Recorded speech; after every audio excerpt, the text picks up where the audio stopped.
Brillanti Dance. Kull nhar ta' ġimgħa fi 8:30 dejjem fuq One.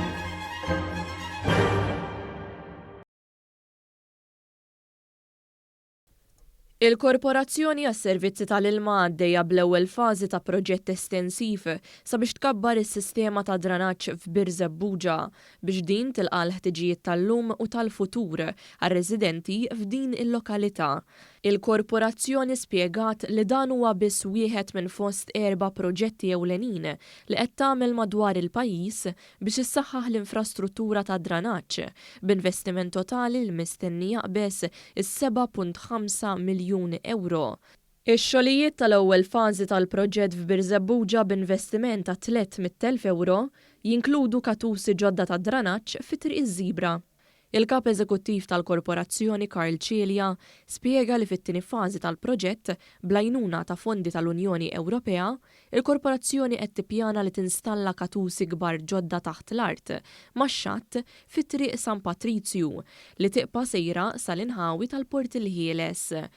Dawn il-katusi mhux biss se jsaħħu s-servizzi ta' dranaġġ f'ħafna toroq residenzjali tal-madwar, iżda se jeliminaw ukoll l-isfida li ilha snin tiffaċċja l-korporazzjoni minħabba li l-ilma baħar qed jiskula fil-katusi antiki f'din iż-żona u jżid il-pressjoni fuq is-sistema ta' dranaġġ.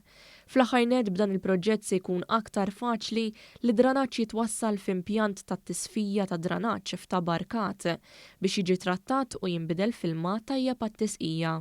Wara s-sajf qed naraw li tkompla t-tieni fażi bi proġett kofinanzjat mill-Unjoni Ewropea.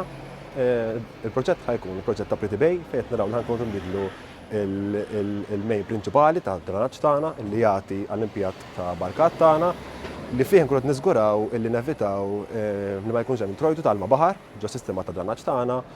Ovvjament dak huwa inkonvenjent meta jiġi trattar ta' dranaġġ bl-ilma baħar fl-impjant tagħna. Waqt żjara lil ħaddiema li għaddejjin b'dawn ix-xogħlijiet, il-Ministru għall-Ambjent, l-Enerġija u l-Intrapriża Mirjam Dalli spjegat li b'dawn ix-xogħlijiet il-Korporazzjoni qed iżżid il-kapaċità tas-sistema tad-dranaġġ f'Bir Żebbuġa.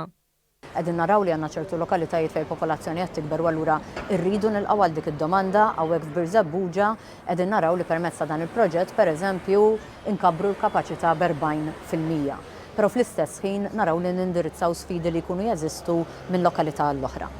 Il-Ministru Dalli żidet tgħid li x-xogħol f'Bir Żebbuġa jingħaqad ma' xogħlijiet oħrajn li l-Korporazzjoni qed tagħmel f'lokalitajiet oħrajn. Xogħlijiet oħrajn għaddejjin f'Ħalqormi u l-Marsa fejn il-Korporazzjoni qed qiegħed medda ta' katusi ġodda f'tul ta' 1.6 kilometri biex tilqa' għażieda fid-domanda f'dawn l-inħawi u ttejjeb il-flessibilità tas-sistema f'każ ta' ħsarat jew manutenzjoni.